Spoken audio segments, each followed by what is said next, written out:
আসসালামু আলাইকুম ভাইয়েরা এবং বোনেরা, কেমন আছেন সবাই?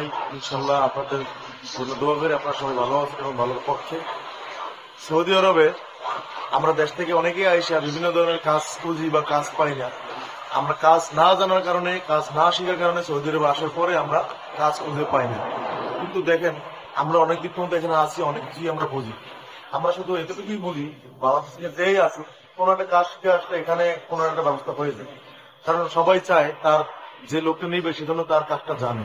আমি যদি আমার দোকানে কাজের জন্য লোক নেই, আমি অবশ্যই চাবো সেজন্য একটু পড়াশোনা জানা লোক থাকুক, লিখতে পড়তে জানে এরকম লোক থাকলে ভাষা অন্য সব কিছু তাড়াতাড়ি শিখ। আপনারা যারাই আসবেন কাজ শিখে আসবেন। আর একটা বিষয় হলো, সৌদি আরবে আসার পরে আপনারা যদি এই টার্গেট নিয়ে থাকেন যে ঠিক আছে আমি চাকরি পাইতেছি না, তাহলে আমি অন্য কিছু করবো, তাহলে আপনি একটা জিনিস করতে পারেন। বাংলাদেশের যেরকম 10 লাখ 15 লাখ 20 লাখ টাকা দিয়ে আপনার অ্যাডভান্স নিয়ে তারপর ব্যবসা করা লাগে, তারপর ব্যবসার জন্য আলাদা আবার পুঁজি খাটানো লাগে, এদেশে কিন্তু এই জিনিসটা লাগে না। সৌদি আরবে আপনার অ্যাডভান্সটা লাগে না। আমরা যে শহরে আছি এই শহরে আপনার যদি আপনি বিজনেস করতে চান, তাহলে আমার মনে হয় সর্বমোট বাংলার 15 লাখ টাকা হলে এখানে সুন্দরভাবে বিজনেস করতে পারবেন। সেজন্য আপনার কোনো ধরনের সমস্যা হবে না।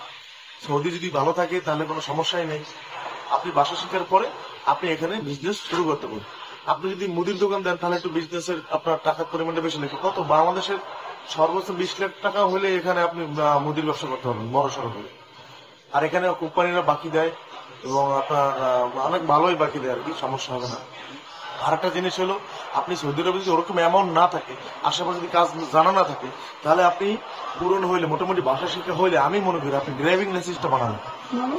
ড্রাইভিং লাইসেন্সটা বানানোর পর আপনি অবশ্যই একটা গাড়ি কেনার চিন্তা ভাবনা করবেন। কারণ এখানে আর কিছু থাকুক না থাকুক, মোটামুটি গাড়িতে ইনকাম আছে।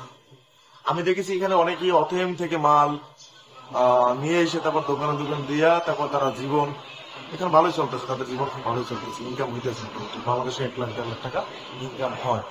এইসব ব্যাপারে তো আমরা দেশের মানুষ কেউই জানি না, দালালরাও জানে না। দালালরা শুধু তো আছে যে ওখানে যান তাইলেই টাকা আর টাকা, এখানে আসার পরে নিজে টিকে থাকতে যে কি করা লাগে সেটা তো আমরা বুঝি না ভাই।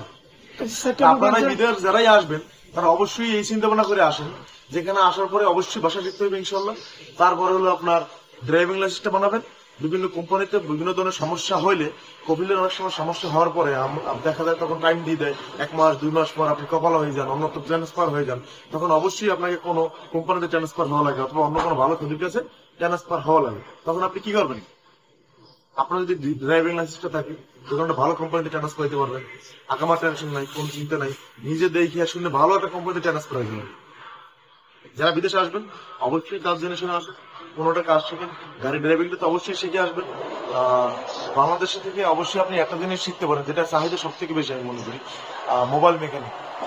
মোবাইল মেকানিকটা শিখে আসেন। কম্পিউটারের গ্রাফিক ডিজাইনের উপরে একটা কোর্স করে আসেন। এখানে অনেকটাই এগুলোর চাহিদা আছে, এগুলো লোক পাওয়া যায় না। সচরাচর লোক পাওয়া যায় না। তো আপনারা এসব বসে শিখে আসবেন। দোয়া করি আপনারা সবাই ভালো থাকেন, আসার পরে যেন কোনো রকম হয়রানির শিকার না হয়, আমরা সেটাই আপনাদের জন্য কামনা করি। আল্লাহ হাফেজ।